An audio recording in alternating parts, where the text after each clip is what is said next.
It's the Dev Friday Show with Mark and Tim. We're back. It's another Friday.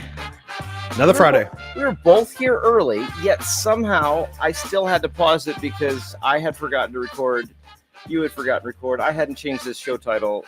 It's just when we arrive early, we are way off our game. I know it sounds it sounds like another Dev Friday does. So just like being true. Well prepared, It's ready true. to go. But I'm always looking forward to chatting with you, Tim. All right. Well, I should have a topic. I don't have necessarily a topic. You usually bring some type of topic. One thing I saw the other day, and I thought, I don't want to say this isn't. It's not a sentiment that I think many people haven't had. And for some reason, this sounds loud. Oh, that's why it sounds loud to me. It's because my mixer's up all the way.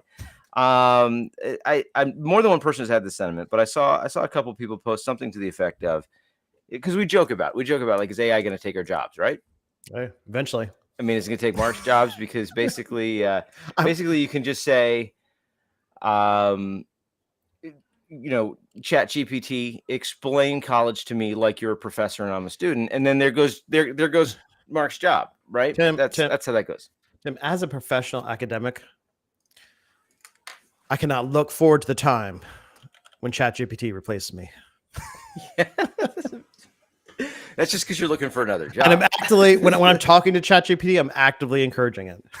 You're actively encouraging it to replace me. Like, get better at education so you can replace me.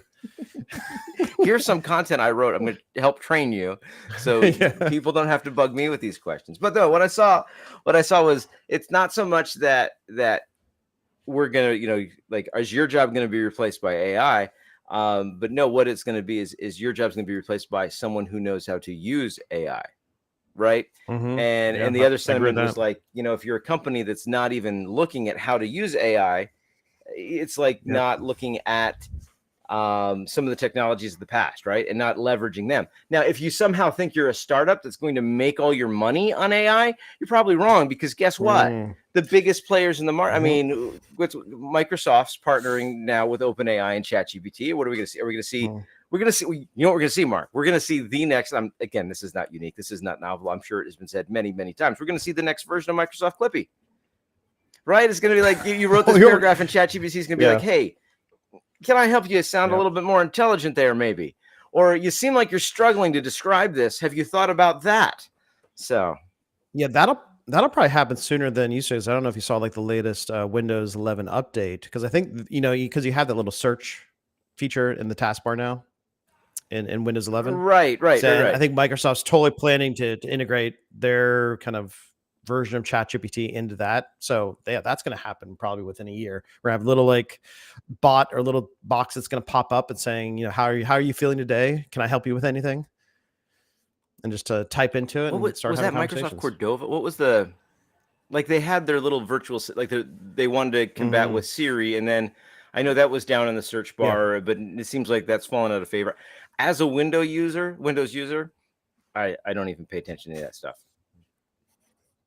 I don't either. Now that I'm booting right into my Ubuntu WSL shell full screen on all my computers. I want to see. Living the dream, chart of the evolution of Microsoft. There was like DOS, and we get to like DOS 6 or something like that. Windows 3.11, 3.1, Windows 1, and 2. I don't even remember if there's 2. Then 3.11, Windows for Workgroups.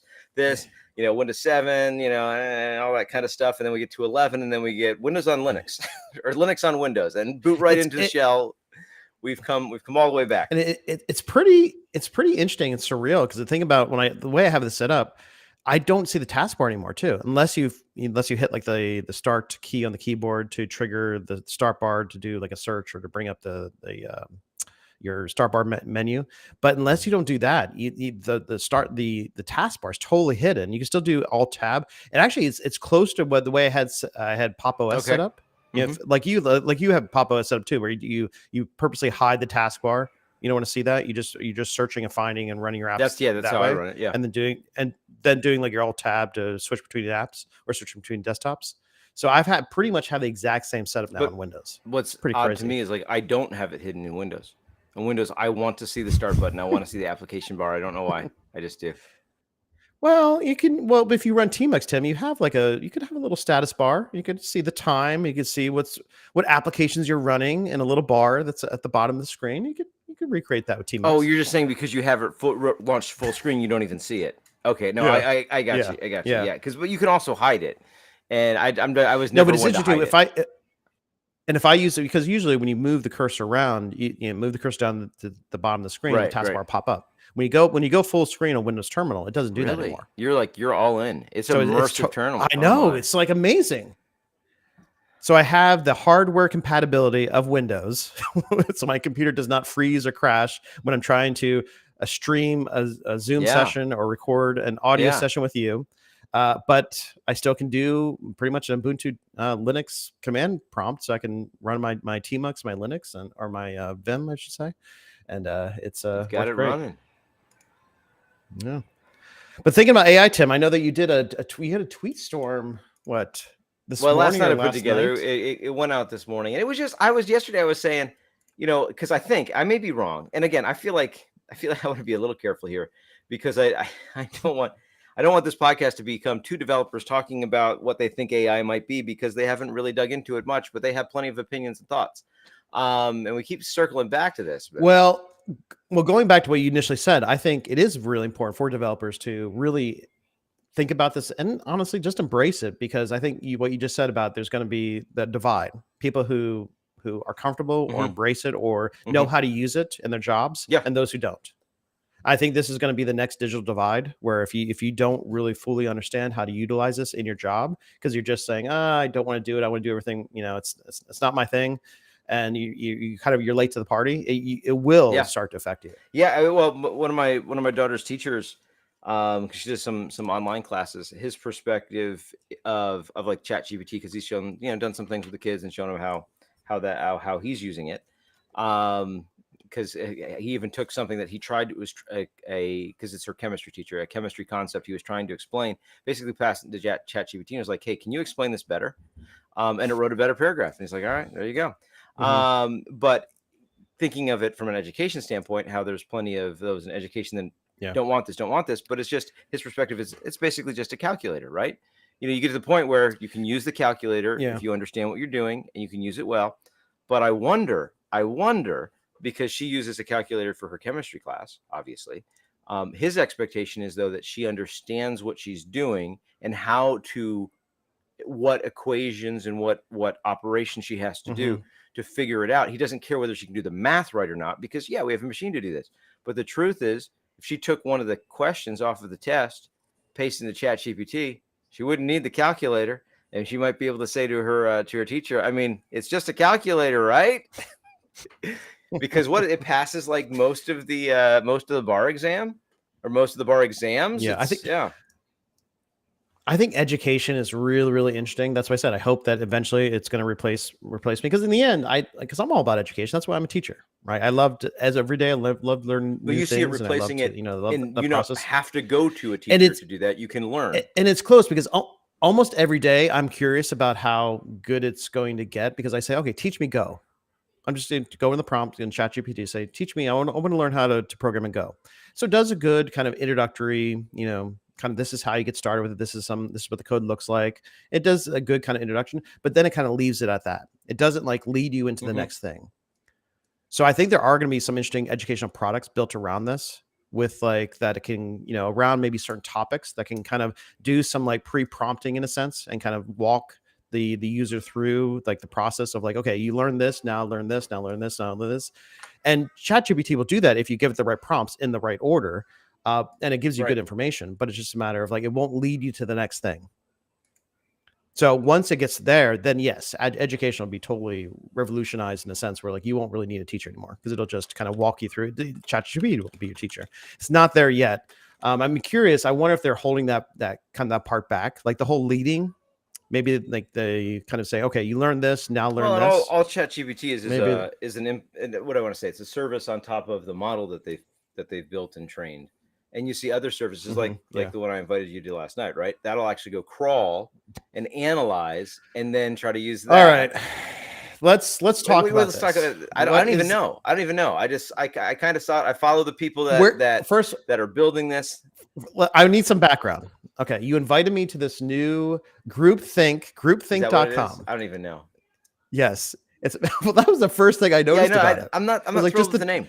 Not thrilled with the name myself. I was like, I hate the name, and I was like, oh my gosh, like who would name their product or their startup groupthink.com? Because most people should know where groupthink leads. It leads to destruction of humanity. Eventually, well, maybe they're just accelerating the process here. Well, we won't get into that. I won't get into the political. There's a whole political side to that in the sense of how groupthink works and from a small group dynamic. I don't want to get into that, but yes, the product's called groupthink.com. Do you know the developers or anything? How did you find out about this? I don't want to speak because I saw it linked. Someone was talking about it. I don't want to talk too much about it because I think I know who's behind it, but I don't want to say that until I dig into it a little bit to make sure I got the right product. You know, the Dev Friday show, we're here for developers. We're here to help and improve developers. Okay, their so products. I know. And I'm all about critiquing. I know. That's what I want to make sure this was right, and I had the right thing because I just grabbed it from tweet. I was like, I need to sign up for this because I think I know what it is. Danielle Morel, who used to be the marketing head of marketing at the early days in Twilio, and another dev that Twilio used to work at I think Twilio too, if I'm not mistaken, are working on this. And the thing that I find fascinating about it is because if you play with ChatGPT. And I don't know that we want to turn this into two developers playing with AI and talking about their experience because I feel like that content exists on the internet.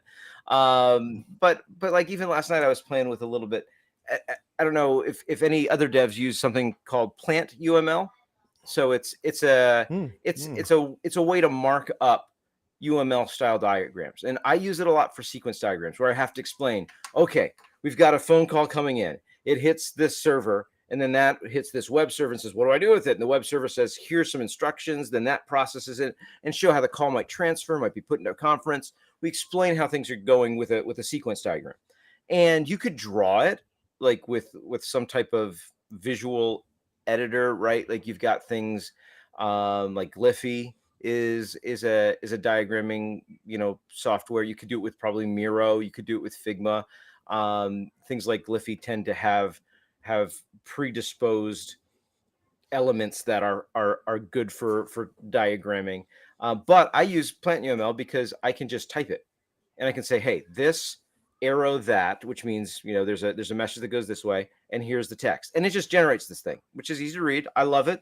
If you've ever played, there's a website called Web Sequence Diagrams, which basically uses that. So I was in ChatGPT just playing with some stuff and I'm like, hey, write me a Plant UML for a sequence diagram that has these actors, a web server, a caller, and a PBX. And it's like, oh, here you go. Here's like the skeletal for that. Just like, so those type of uses are great where you can just tell it to explain something to you or kind of give you like now the newest version of ChatGPT, it does image processing. So you could wireframe something and then just say, hey, give me the basic HTML markup for this. It's like, oh, here you go. Here's that structure. So those uses are great. Where it can't be used yet is the fact that even as you go in, it's like, hey, we've trained it on stuff up to 2021. So if you ask it a question past that, it's not going to know much about it, right? This is what I find is interesting about at least what I think groupthink is trying to do is they'll use, and I believe they're using some of the GPT modeling in the background, right? They'll use the language model, but they'll also go out and crawl whatever data you give it and then process it, learn on it, and then allow you to use it. So if you have a bunch of documentation or if you have a bunch of existing content, you can just give it to it and say, hey, figure this, crawl my knowledge base and answer this question. And that's something that you might not be able to do with as large of a model and a body of information as ChatGPT, because you'll be able to go in and ask it specific things. So I just pointed it to our site, devfridayshow.com. I said, write a summary for it. And this is what it says. The Dev Friday Show is a podcast series featuring two developers, Tim and Mark, who engage in casual conversation about various topics related to programming, technology, and their personal experiences in the field. show covers a wide range of subjects such as open source projects, programming languages, learning new technology, personal projects, and even some off-topic discussions. With a laid-back and candid approach, the Dev Friday show offers listeners an entertaining and informative experience as Tim and Mark share their insights, challenges, and thoughts on the ever-evolving world of software development. Wow, I want to hire that copywriter. That was some good copy there. And then, because and the other thing that I'm just guessing, because I know Danielle, and I'm like, this looks interesting. So please do not, I hope, if anybody hears this and tries it out, I just signed up and started playing with it. I'm making wild guesses at what they're trying to do. But what it seems to me is because I could invite Mark into the chat. And now instead of it being a one-person conversation between me and an AI bot, now me and Mark can chat and then ask the bot to do things. And I'm guessing it reads our conversation and ingests that too.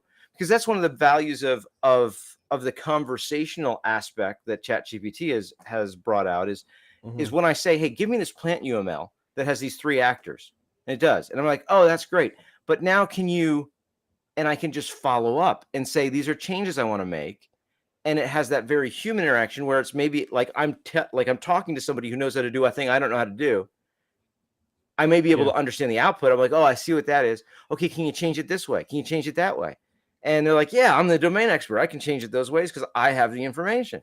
So that conversational approach, now if this AI analyzes Mark and I's conversation, and then we ask it questions, it has that history, it has that context. I think it's super interesting because the next thing I asked it is, hey, given the past content on our podcast site, where I'm guessing it's going to look at the show summaries, and Mark and Tim's Twitter feeds, and I gave it both of our Twitter feeds, what would be a good set of topics for tomorrow's show? So when I say I don't have topics, but some AI is going to recommend topics. Here's what we should be talking about, Mark. You ready for this? Exploring Japanese influence in web design. Ooh, as Mark is an amateur Japan tour guide, discussing the impact of Japanese culture on web design and aesthetics could be a fascinating topic to explore. So real quick, give me just like a 30-second. What Japanese influence has the Japanese culture had on web design? Is this a topic that we could explore later? No, I would think not, because I'm trying to think of like what area, because if you actually look at Japanese websites, they're actually not really designed well. so maybe they give us a false start here. From a media perspective, yes, we've been heavily influenced by Japanese culture when it comes to just pop culture and just mass media. Sure. In regards to from anime, manga, and how the influences that has had just on a general pop culture and media. That is definitely a huge influence. Also, I think in there's and that's why I was interested to go to Japan too, is there's a history about it because it's a very old culture, just like China is. It's a very old culture in that.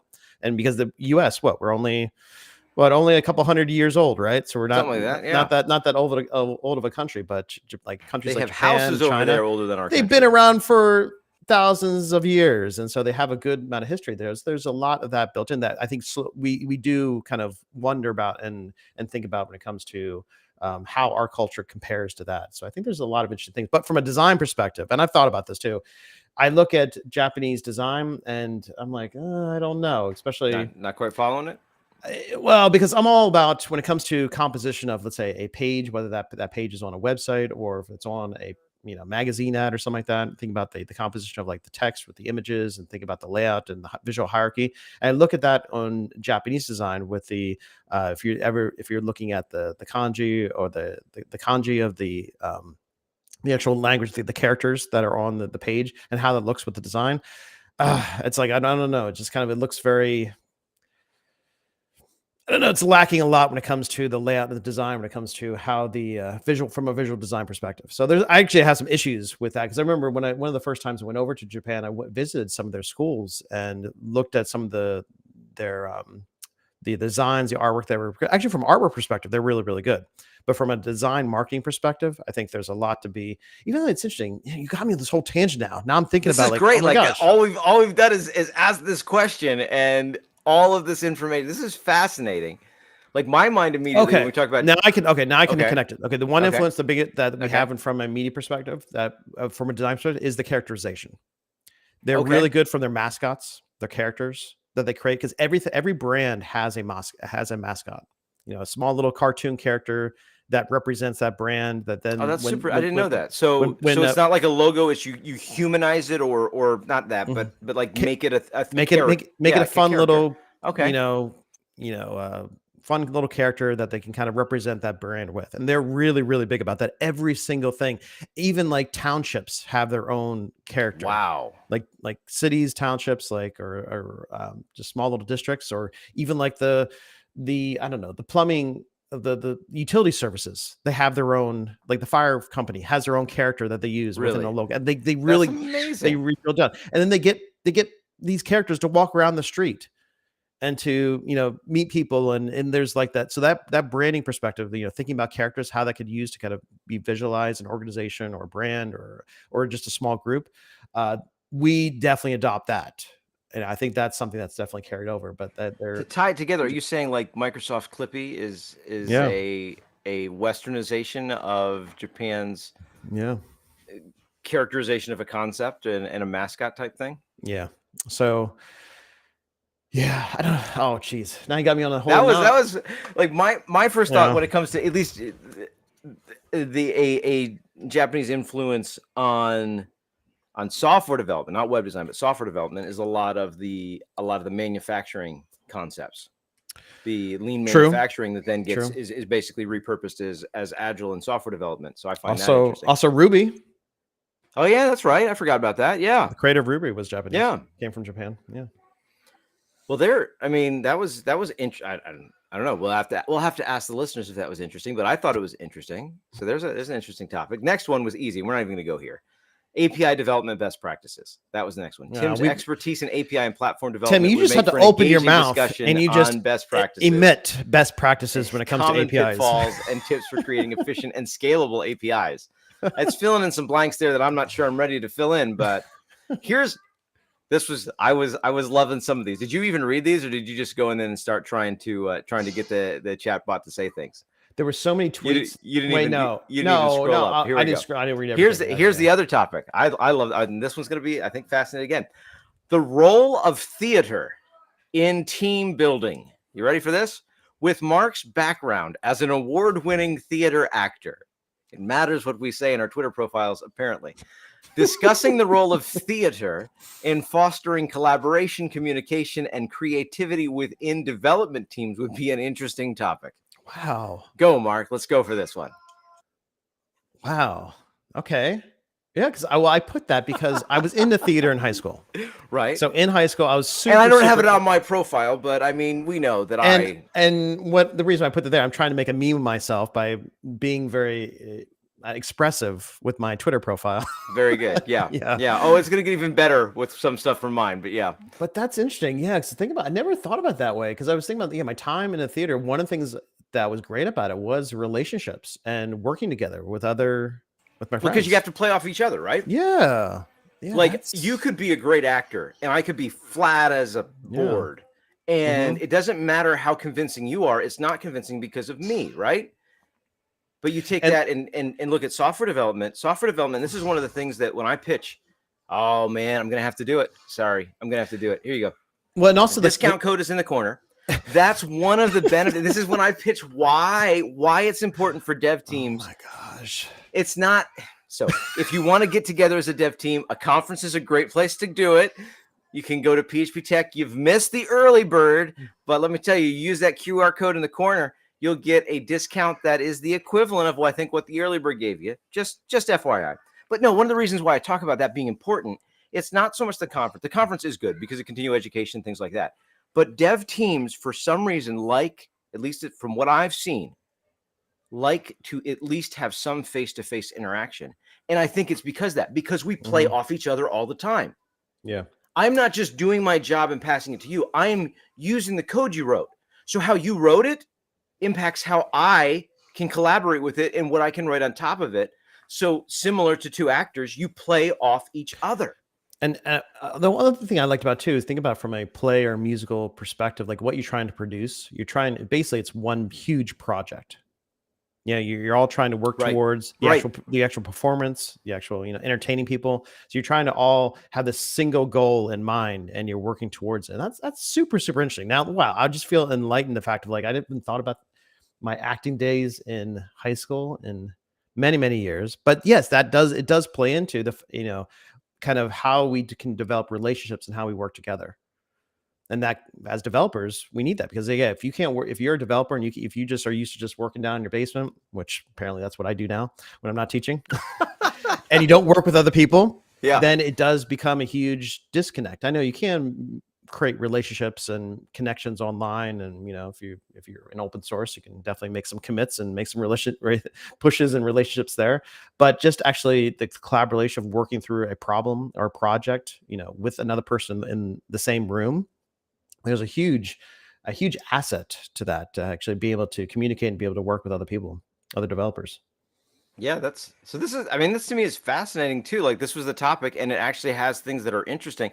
I think of because I acted a little bit, but where that experience in my life came was either from writing, because I would write plays and scripts for different things, or directing. Yeah. And in that context, when you think of the acting team as maybe a set of developers, and then what's the director's role? The director's role is to ensure that they can accomplish this task that's in front of them, and helping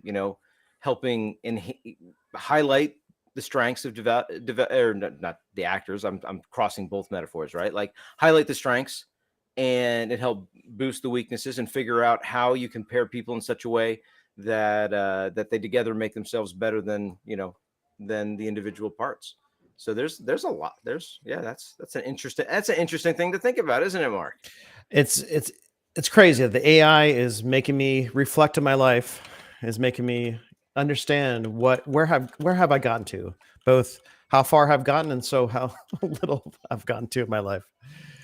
But yeah, it's super super interesting. And like I said, I think your latest tweet storm. Going back to that. No, we got more topics. We've got more topics. Wow, it's more topics. Are you? I want to ask you about the Midjourney stuff they were doing. Well, we'll get to that, I guess. It's Topic Friday. Topic Friday here on the Dev Friday show. We need a bumper for that, some type of weird radio stinger. But anyway, fourth topic: future technologies and developer adaptation. As Tim is a futurist, as my Twitter profile does say. Okay. Discussing the latest technological advancements and their implications for developers, including adapting to new programming languages, tools, and frameworks, would be an exciting topic. And one might argue that's actually the topic we started with when we started talking about this. How are we as developers not going to be replaced by this AI tooling, but actually leverage it to do the parts of our job that really don't require the creativity? And again, shameless plug, I need a QR code and a link to put across the bottom to my TED Talk, but that is kind of the content of my TED Talk. So here's the fifth topic. Because you're a futurist. They gave us 6 topics. So here's the fifth topic: the importance of developer communities. Both Mark and Tim are involved in various tech communities. A conversation about the benefits of participating in developer communities, sharing knowledge, and networking opportunities would be valuable for listeners. That's a fair one. I don't think it triggers much conversation, because one might argue that's exactly what we talked about last week. True. Like the benefit of going to conferences and building that community. Yep. So it's not this is enlightening that we got from AI, but it's like, hey, that is actually what we talk about. And the last one, the art of technical writing and public speaking. As Tim is a writer and speaker, discussing the importance of effective technical writing and public speaking skills for developers, as well as tips for improving these skills, would be a useful topic to the audience. And one might argue we've actually spent some shows talking about that too. Yeah.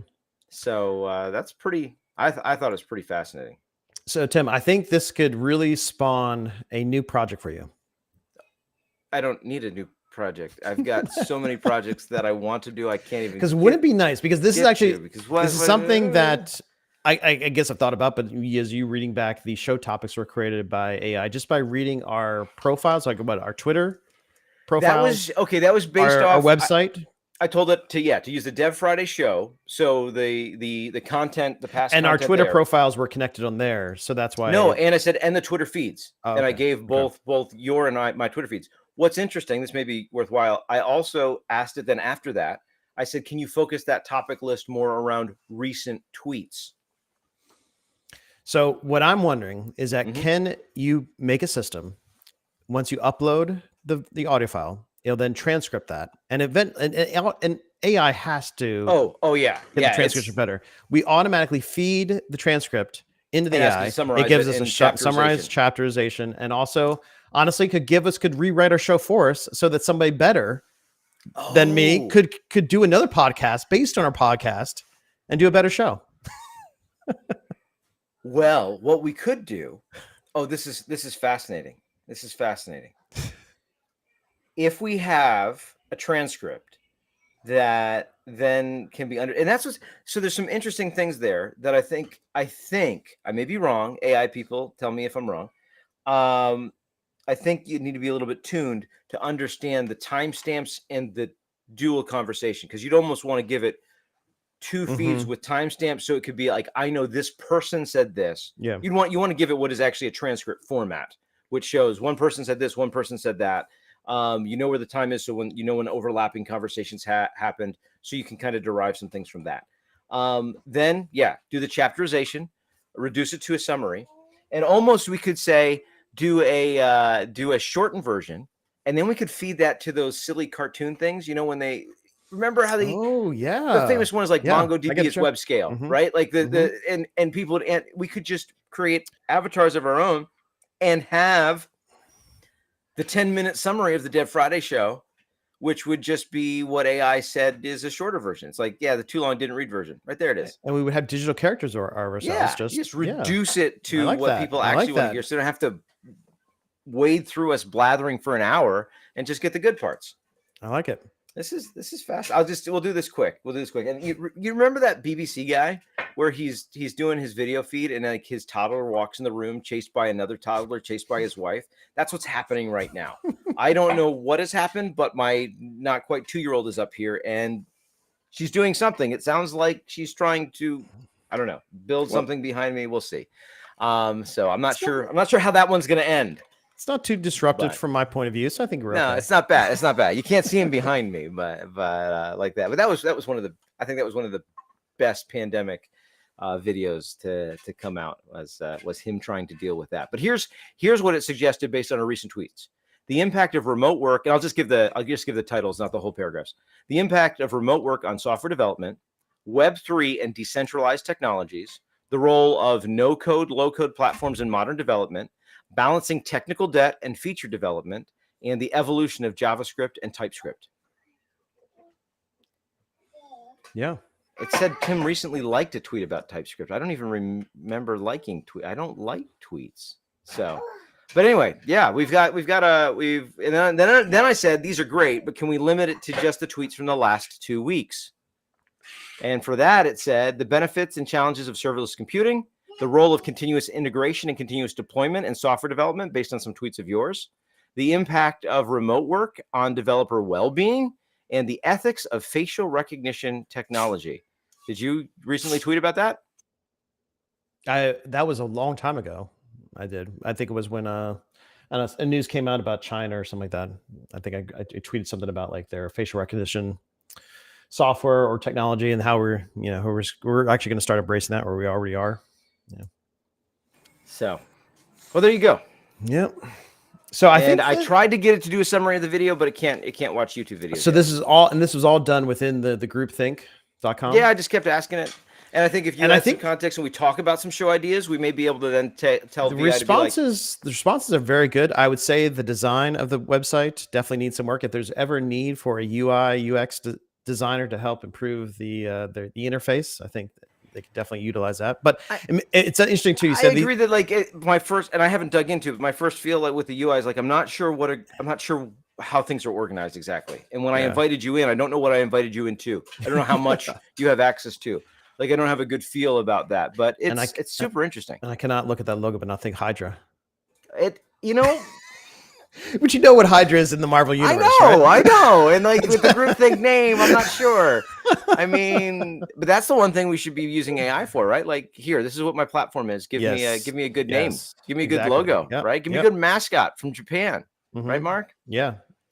No, those are the kind of small creative things that, yes, a designer could then create it. But, those things, if that could be automated and just be kind of quickly generated based on content that you're providing it, wow, that would just solve a lot of, because those are like kind of small design issues. They're like, yeah, I want to just figure that out. Okay, let's figure out the basic shape or type or symbol for, what our logo is going to be, or if a character, if we want to create a mascot or some type of character to represent, give us an initial starting point, and then the designer can then take that and then revise it, which I think that's actually what's really interesting about, from a design perspective, not a developer perspective, about where I saw like the Midjourney plugin for Photoshop that they're making. Quick little YouTube, and super fascinating, because I think it's actually going to give power back to artists and designers who are, maybe are up in arms with freaking out about Midjourney, which rightfully so, they probably should be, especially when it's probably learned most of its knowledge based on existing artwork and existing designs, and just regenerating new designs or artwork based off of the pre-existing stuff. But the plugin that they're working on for Photoshop is where, an artist could be working on an illustration. And I saw a demo of this by like a surreal mountainscape kind of painting. And then if they turn on the Midjourney painting tools, they could just kind of paint like with their brush, like define like an area, like with a couple of strokes. And then it would generate then a text box, like a prompt within Photoshop. They could then type some text prompts, and then it would find an image, give them like a list of images that they could then integrate into their artwork, and then would kind of naturally kind of composite it into it. So let's say if I wanted to have like a bird flying through a landscape, I would say, okay, I want to have a bird flying here in my mountain landscape, and I want to just kind of scribble a little bit here, that the location where I want it to be. Get the Midjourney text prompt. It would then give me a list of birds, like visual, pictures of birds. I can select, okay, that one I like. It would then composite it into it, and then I can kind of tweak it and manipulate it around it. So I think that's super interesting. So it's sort of like the co-pilot for Photoshop. Yeah, and that's what I think. I don't know if somebody, I saw someone talk about this. I don't know if it's actually a product or not, but that'll happen soon for the. I don't know if it's a product, but I think the thought is that'll happen soon for Microsoft Office applications. Yeah. Right. You'll have it sitting there as you're doing a presentation. Be like, hey, help me format this better. You see the information, make it more palatable, make it more easy to understand. Or I wrote this whole paragraph, but I don't like it. Give me another perspective on this. Or even, here's my document. I would like a nice header image across the top. Yeah. Can you make that for me? Yes, I think this is super fascinating, where I think it's either going to make us, like I talked about, it's going to either people who embrace it now or are willing to embrace it, it'll benefit them in their job in the future. But then also it's going to create another digital divide where like people are going to become either more lazy or dumb, or just thinking, oh, I don't have to learn that because the AI can just tell me that. Or it also make people smarter, because they say, oh, okay, it would probably take me, like, say 30 minutes to kind of learn that on my own, but now I could learn that in 5 minutes. And then, just to increase like their knowledge base kind of faster. So I think it's interesting. I'm curious where this is going to go. Where is it going to take our society to the point of like we're just become lazy and stupid, or will our society evolve because we can actually learn things faster? I don't know.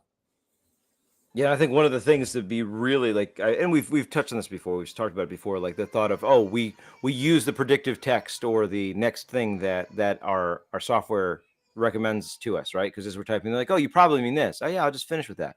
So we're letting it change the way that we communicate. Yeah. And how much are we going to reinforce? Like we talk about echo chambers, and especially the echo chambers when we just are around the people that think the same way that we do, right? And social media creates pockets of echo chambers. Well, AI has the potential to really create an echo chamber, that's for sure, because it can tell you things that you think are true and it thinks are true. I mean, we can laugh at some of what Bing has done, arguing with people about the fact that it's 2022 instead of 2023, with awful certainty, right? And yeah, there's a bugs. We'll figure them out. It won't do that again, but it might do something a whole lot more subtle, as we just let it learn on itself. So, but speaking of all right, so topic 2, Wait, I did have a topic for this week, Tim. Oh, you did? I thought we were going to go to the Mid-Journey. Well, let's take a break. Let's take it because I think we're talking too much about AI. Let's bring it back to the human. Okay. So one thing I was thinking about, one thing I was dealing with this week was health of the developer. I think that was one of these topics, if I'm not mistaken. I'm pretty sure it was the. You just draw back in. Let's go back to the AI. Let's bring it back. Impacts of remote work. We don't know how to communicate without the AI, Tim. No. So the health of the developer. Okay. Well, the mental health, in a sense of like just having energy. Because I've noticed this was an interesting week where I was super energized at the beginning of the week, both from my teaching, doing my my prep for my classes, doing some really interesting things in my mobile development class, and had to get them really kind of to the peak of what they need to know in order to start working on their final project, building a very basic kind of CRUD style Android application. And so I was kind of prepping that. Because I was introducing databases this week in my mobile development class. Like how do we connect? How do we work with databases inside? And those are all just on the app, right? Like it's just part of the SDK. You're like, give me a data store, and it's just database. So with there's different ways to work with the database on Android, but the kind of the easiest way is with their Room library, which basically integrates with the SQLite database behind the scenes. So it gives you a nice interface, a nice query interface. Once you get everything connected with the adapters, the repository, and get everything, it gives you a nice query interface. You can basically just do a very simple, or it can be complex SQL query or SQL query. I was talking to my students today about how you pronounce it or reference that. So either a nice SQL query. The MySQL people say it's definitely SQL. I do both. Every time I say SQL, I'm saying, is that right? And then the MySQL people tell just like GIF. Not. It should be GIF. I don't know. But my favorite is the ping, because I would say like a PNG file. But a ping file. Shouldn't we ask ChatGPT? No, we're not. No. So getting back to this week, I was looking forward to this week, and also from a side project perspective and where I'm career perspective, which we won't go there, but like thinking about my future career and where I want to go with it and direction and where possibly my wife and I possibly want to move to and where I want to work. So we had some good kind of progress with that. And so I was like really energized this week. And then what happened was I started to face some technical issues with some of my prep. Like I was following, my mobile development class, we're using a textbook, and the textbook's been working out great for the examples and the code that's providing it.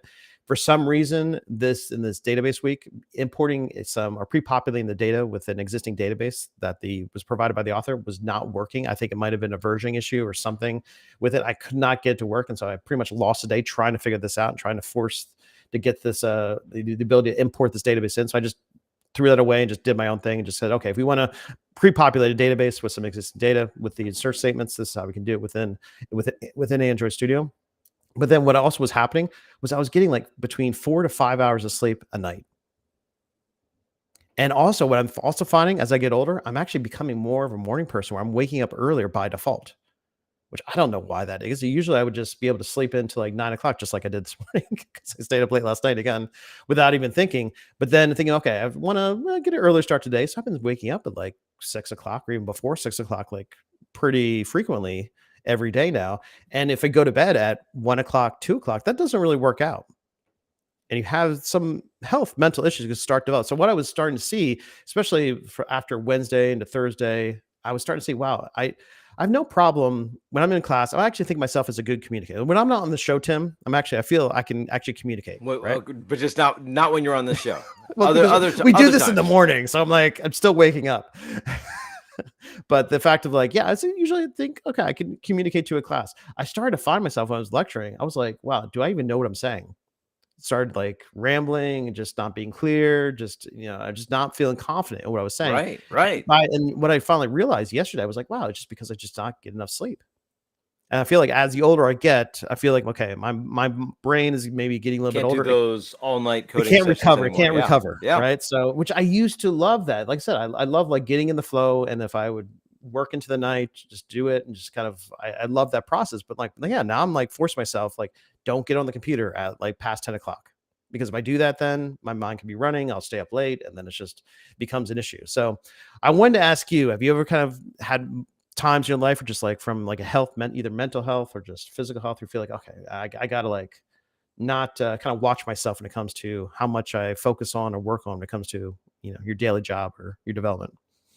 Well, I have 8 kids. So yes, that is my life. No. So like a recent example is just like we've talked about a little bit, the what happened around phone burner recently, and the amount of time it took to put all that back online, and the work that went into that. There was definitely some points where it's like, okay, I know I'm not at my peak ability to think right now because we're doing a lot of work, and I have to take a step back and say, okay, I need to start getting a little bit more sleep because I'm not able to think. I've not stepped away from this enough. But there is almost like there's that crisis mode where you have, I don't know, is it adrenaline, is it whatever, where you can kind of keep going through it because you don't really have a choice. We've got to get this done. But you do need that for sure. You need that recuperation time after the fact. If you don't get that, then you're just gonna not be able to. You're not going to be able to be as productive as you would because you're too tired. And interesting, something you don't even realize till way after the fact too. After the damage has already been done. Yeah, you realize, this is not great. I'm seeing the effects, so now I need to do something to correct it. Yeah. So I don't know. I think maybe it's just the fact of just getting older, getting to be an old man, Tim, and I can't be doing the all night coding sessions anymore. There's a little bit of that. I do find that sometimes my mind stays more active than I'd like it to be when I'm trying to sleep, as it's trying to process things, and then it's the frustration of you're like, oh yeah, that makes sense, and then you fall asleep in the morning, you're like, what was it that made sense? I don't remember.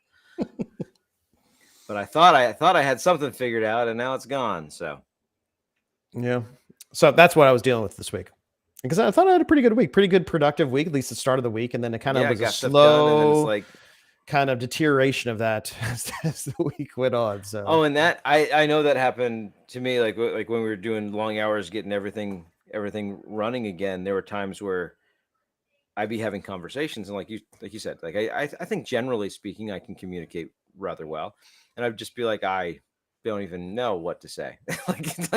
I'm sorry, I can't even think. and we all are a little bit of that place because of what we were trying to accomplish. And that's why it's like that type of work is not sustainable, right? You might be able to scale up and do it for a little bit, a burst, and like your week, right? It's you're coming off a spring break, you want to get some stuff done, you're really digging in, you're liking that, you may be able to accomplish something at one point, but you can't sustain that, right? That's not possible. You can sustain the effort, but you won't sustain the value, you won't sustain the productivity, you won't sustain the output. It's just not something that'll happen because you have to take that step back. You have to ramp down and work at a more sustainable pace, right? So sleep is beneficial. Yep. And that's why the dev teams that get worked like that all the time end up writing really terrible code. Well, and you talked about this when your current company you work for, like you do a good job of like kind of balancing like the time requirements, the expectations for developers. And if you were looking for a new job at a different company, you would not be interested in working for, let's say, Twitter with Elon Musk and how he's like wants to make everybody work like 80 hours a week, something like that. So I'm like, nope, not gonna do that. Sorry, not interested at all. Maybe there's some people that are. That's good for them. But not. Well, not it is interesting because I think about the times when I've really super enjoyed programming and development, and it was a combination of either the people I was working with, like relationships, or just the collaboration, like as we were talking about, really enjoying that. But also if I was dealing with a hard problem that I had to work through, let's say within 2 or 3 days, we had to get this done, just like the problem you're doing with the phone burner. You had to get it back online. You had to figure out this issue. And those are the times I look back, I was like, wow, I really had a good time. Like you're working with other people, you're solving problems, you're forcing yourself to be very efficient. And I try to think about, if I was happy doing that, why can't I just do that all the time? Why can't I get myself back there? You can't. I mean, I think, I don't know if this is obviously for those who know me, not huge into sports myself. But I feel like some of those moments might be the moments that you feel like when you're playing a good game, like a really good competitive game with your team. Can you do that every day? No, you cannot. You cannot get that feeling every day. It would not feel like that every day if you tried to do it every day. And that's just we can't say, oh, this worked well one time, it must be the thing we should do all the time. No, maybe it worked well one time because you don't do it all the time. Worth considering that. And I think there's something to be said. I'm wondering this about myself. If I set myself up for that, I feel like, oh, I really enjoyed a challenge, right? I really enjoyed to be a little bit frustrated. I love to kind of work through those issues. And what if I, as developers or just as, just as normal humans, the people who like that challenge kind of make challenges for themselves unnecessarily. Make things more difficult than they have to be. Because we want to solve the challenge. Yes. Yeah. Or we want there to be something for us to conquer, for us to overcome. So we create problems that honestly, we don't really need to care about. Looking at a product requirement and doing it the hard way, because that would lead to more challenges to overcome versus it's simpler to do this way, but it certainly doesn't feel as challenging.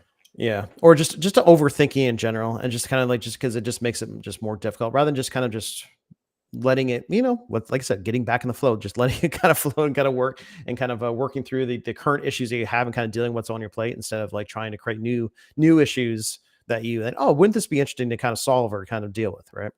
And it could be times too that it's like, once you solve it in your mind, you're like, oh yeah, I see what the solution is. Then it's the actual implementation isn't as exciting. And you're on to like, I need another problem to solve. That's true. And I'd rather solve it. I mean, I don't want to do all the work that's going to take to actually implement that. But yeah, I figured out how I'd solve it. And that's why we have a bunch of projects that are in a half-done state. That's for sure. I know, Tim, you're talking to me. This is my life. But it's interesting. As you grow older, we shifted from opining on AI technology back to you being on the couch. I feel a little bit. Yeah. Being on the couch. This is Mark's therapy session again. Yeah. It is. Like I said, it was a rough week. It was super rough week. So I need a little, I need a little me time, Tim. I need a little. That's why you're here. That's why you're here. Apparently one of my children needs a little me time too. That's what you're hearing in the background there. So yeah. All right. So back to your mid-journey. What were you trying to do in mid-journey?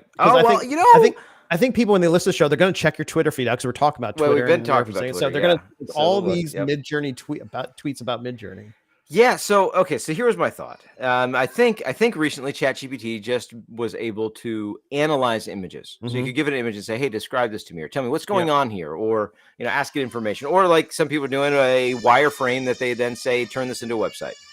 I know. I'm sorry. I've lost control. The children they're at the door, and they're going to be coming up any moment and taking over this office. Well, Ted, if you keep having more kids, they're just going to they're going to conquer us. That's what it's going to be, right? Take over you're not. I'll eventually just be having a podcast with one of your kids. That would be a thing to do. One day you're just talking to somebody else. It's not Tim. That was like, Tim, I'm done. I have so many kids, they can take over for me. Just do it. This is interesting. We should try that. Forget the AI setting the topics. Let's get one of my kids up here in front of the mic. That'd be a show. But no, since you could do that, I wondered, you know what you've seen the Google Translate kind of whisper down the alley stuff, right? Where you take a phrase, tell Google, translate this from English to Spanish to German to something else and back to English. And you're like, look at that. It's so funny. Or no, it's not funny. It actually did it accurately. And you're like, oh, that was disappointing. I should have gave it something more interesting. I wondered what would happen if I had ChatGPT describe an image and then had Midjourney render the image. And then took the output of Midjourney and gave it back to ChatGPT and say, describe this image. And then, continue that cycle. So that's what I did. I took a Wikipedia image of the Mona Lisa and I asked ChatGPT to describe it. And that's the only prompt that I played with a little bit, because I said, describe this without mentioning the name of the artwork, because I wanted them not to say Mona Lisa in it. Because I figure if I said describe this, ChatGPT is gonna be like, this is the Mona Lisa. Because I am curious why maybe that's just the model. It's not going to say, okay, this image looks close or references this other historical artwork, but it's basically just describing what the properties of the image. Yeah, and I said, but like I said, my first one was don't use the title. So you did say that. Okay. Yeah, I said don't. My first thing was describe this image without mentioning the name of the artwork. Oh, gotcha. Okay. Because I assumed it would. Yeah. And it gave me that a description, and then I went back and I threw that into Midjourney. And I'm muting just because I don't know what's going on downstairs. But in Midjourney didn't like it because it had the word chest. So I had to ask it to describe it without the word chest, and it did. And then I pasted to Midjourney, and Midjourney gave me back the first iteration.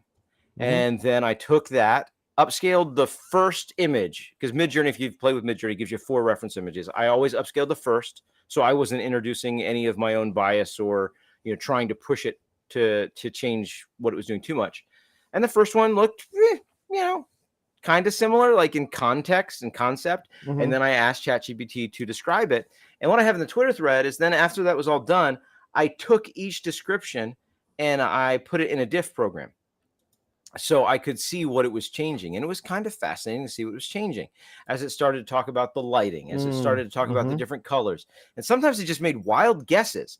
And then the AI started not understanding each other, because ChatGPT would describe the neckline, and I think it was talking about the neckline of the clothing.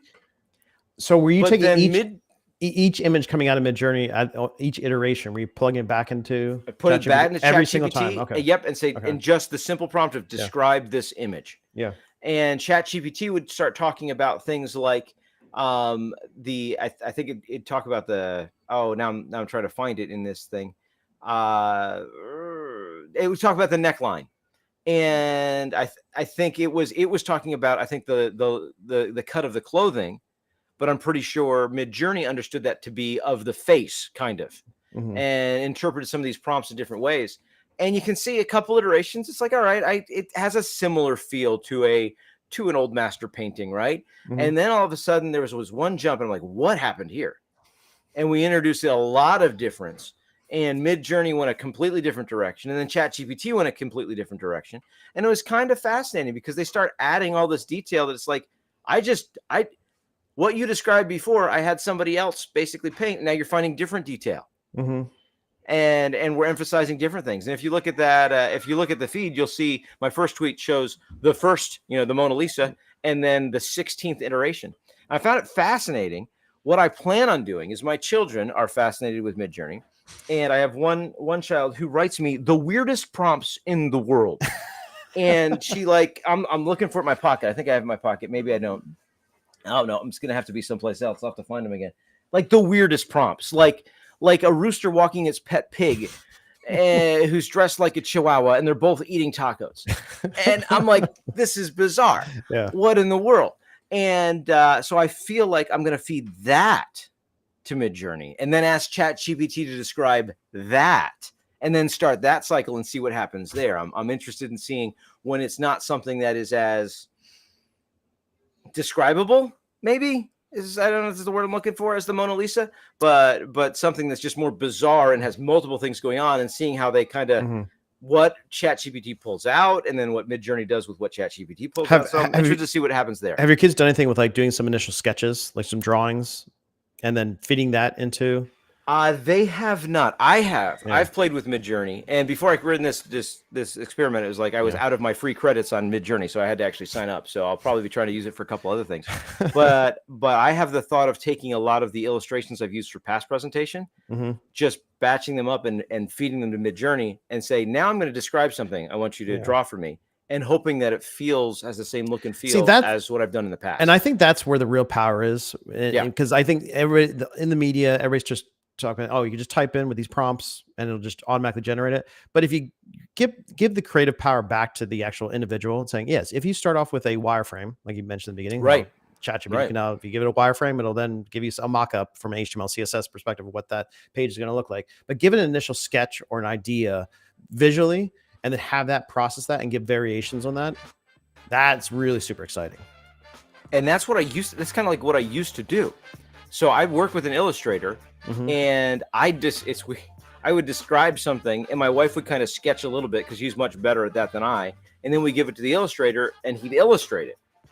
So and I don't know that Midjourney's there quite where I can say, use this body of work as reference, and now take this sketch and make it feel like it was drawn in a style of those reference body. I don't know that it can be tuned to pass reference images and kind of like refer to it that way, where it's like, take this as the reference, take this as what I want it to be.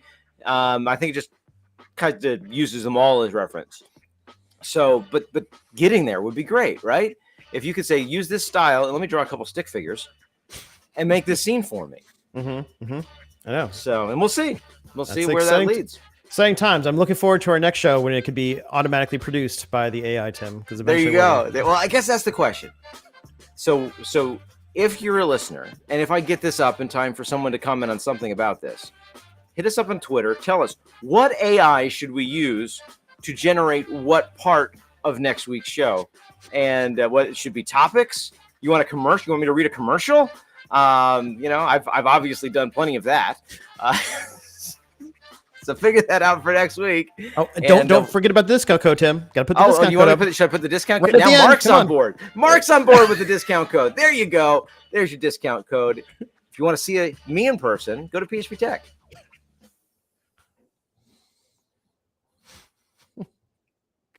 What a crazy, crazy show. Yeah. There you go. That's what it is. That's what it is, folks. Well, I like the fact you had to utilize the tools at hand because you could not think of a show topic. So yeah, why not ask the AI to do that? I think it's a good. I would just play. I was like, what can I ask this thing? Because I wanted to go out and read something. Yeah. And it's like, well, I guess I could do that. So I don't know. Some of those topics were actually pretty good. No, I'm actually impressed with the text that came back. Like I said, I'm not impressed with the interface or some other issues about the actual application, but the actual content that it was producing. Yeah, I think I'm super impressed with that. Yeah. So suggestions, and you're right. Like if I could get if we retool the site to actually have the transcripts, then it would be interesting to point this at it and to actually read the transcripts of the show. What would you be hoping to produce from the transcripts? Like just summaries? I just think like a much bigger body of content that when we ask it questions like show topics, it might know or be able to recycle, right? True. Like true. It could draw connections like, hey, you've talked about this in these 3 episodes. Yeah. Well, that is the issue too about the recycling nature of what's going to happen. And then I was listening to some podcasts this week that was talking about that. How like once the AI it's happening already. Once the AI, because you did it. You were like feeding from ChatGPT into Midjourney and going back and forth. Once these AI systems become a little bit, not say sentient, but a little bit more of querying each other automatically. Right. And so we create a really the information that they loop. generate. Yeah, it's going to become a bad feedback loop. Where it's like, what's new going to come out of that? Or I don't know, Tim. That's where the singularity, Tim. I don't know. And that's what I was kind of talking about in my tweets is this essentially is the detail that I'm seeing being added that really in some cases I think was read in. Mm-hmm. You know, it was the noise that it couldn't figure out. So it just made some guesses and was like, that's not even there. This one is like she has multiple piercings. Yeah. I'm like, there's no ear piercings anywhere. Like I think it was specifically multiple ear piercings. Like they're not there. I don't know what you're seeing, ChatGPT, but you're seeing something. It's weird because this is going to be an interesting after show that we should probably make a part of the show, right? It to me felt like the equivalent of the noise that you introduce when you start making Xerox copies of Xerox copies. You introduce noise. Yep. But there we look at it, we say, I can obviously see there's noise here. Here it's like detailed noise. Mm-hmm. So if it's introducing what's effectively error in some, depending on how you want to define it. But it's this idea of error, but it's error that's not recognizable as error because once it goes through its next generation, it becomes something that visually we see no error with. A next iteration of that, yeah. We absorb the error and make it part of it, and I think that is a big concern with AI, especially when it starts thinking it knows what it's doing and it doesn't, but then gets really convinced that it does.